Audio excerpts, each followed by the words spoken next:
네, 안녕하세요. 여러분. 한국도로공사 직무능력평가 최종 모의고사의 전체 30문제 중에서 저와 함께 1번부터 10번 국어 영역, 다른 말로 언어 영역에 대한 부분을 좀 살펴보려고 합니다. 자, 여러분께서 모의고사 강의를 수강하신다고 생각을 하면요. 여러분께서 그동안 공부하신 것을 최종적으로 정리하고 취약했던 점이 없는지 또는 실전 감각을 떨어뜨리지 않기 위해서 이 강의를 수강하시면 좋겠고요. 또 다른 측면에서는 이 모의고사 같은 경우가 실전 용도이기도 하지만 처음으로 준비하시는 단계에서도 진짜 시험이 이렇게 나오는구나 하고 나와 있는 문제의 성격을 보면서 방향을 잡아볼 수 있는 용도로도 활용할 수 있습니다. 여러분께서 어떤 단계에 속해진 간에 문제 유형이 이렇구나, 좀 빠르게 접근해야지 라는 식으로 좀 잘 활용하실 수 있으면 좋겠고요. 저는 국어 영역과 관련된 시험이 어떤 시험이든지 간에 저는 두 파트로 이제 영역을 나눕니다. 국어 지식이라는 부분과 국어 능력이라는 부분으로 좀 나눠서 설명을 드리고 싶은데요. 지식이라는 말은 말 그대로 지식적으로 암기하고 있어야 되는 내용이 시험 문제에 나오게 된다는 거죠.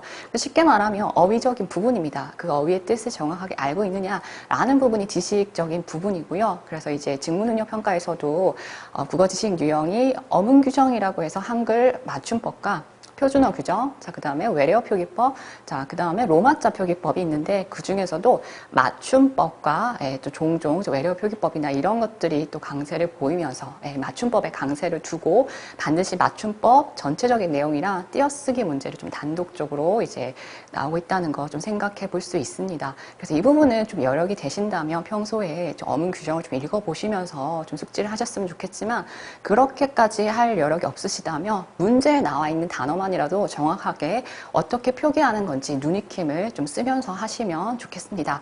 자, 다음으로 이제 국어 지식 부분이 어휘 부분인데요. 이제 맞춤법이라 뗄 수 없는 부분이긴 하지만 시험에서 좋아하는 어휘는 한자 어휘입니다. 네, 그렇잖아요. 우리 국어 중에서 국어 어휘적인 측면으로 얘기를 하면 순우리말이다, 한자어다, 그다음 외래어다 이렇게 얘기를 하거든요. 이런 산중 체계 속에서 우리 한자어가 오히려 고유어를 순우리말을 초과할 만큼 더 많이 쓰이고 있는 부분이기 때문에 때문에라고 말하기 좀 그렇지만 정확하게 아셔야 될 필요가 있는데 대부분 한자 성어에서 10문항 중에서 3문항 뭐 이렇게까지 나와버리니까 이 부분은 지식적으로 평소에 여러분께서 차근차근 챙겨가시면 좋겠어요.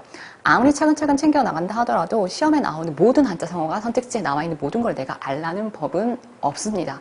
그렇다 하더라도 5선택지 중에서 2개라도 내가 알아서 지울 수가 있다면 정답에 근사하게 갈 수 있는 거죠.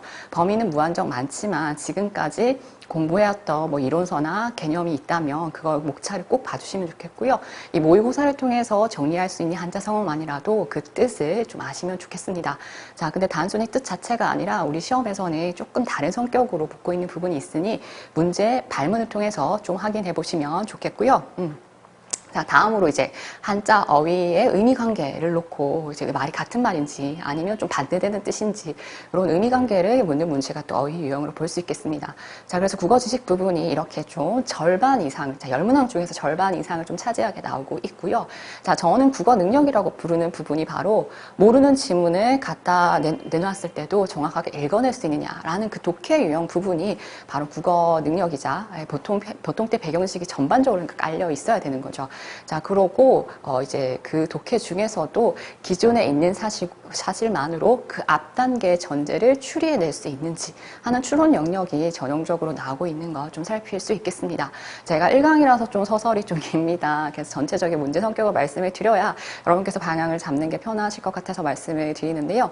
자, 그래서 독해 부분 같은 경우에는 사실 이제 다른 시험이랑 비교했을 때 수능보다는 지문이 훨씬 짧지만, 그래도 다른 이제 성인들이 치는 시험들보다는 조금 긴 편이라고 말씀을 드릴 수도 있겠습니다. 특히 또 도로공사이다 보니까 도로와 관련된 교통과 관련된 그런 사회문화적인 요소가 제시문으로 나온다거나 이제 과학 지문이나 뭐 이런 것도 같이 살펴볼 수 있겠는데요.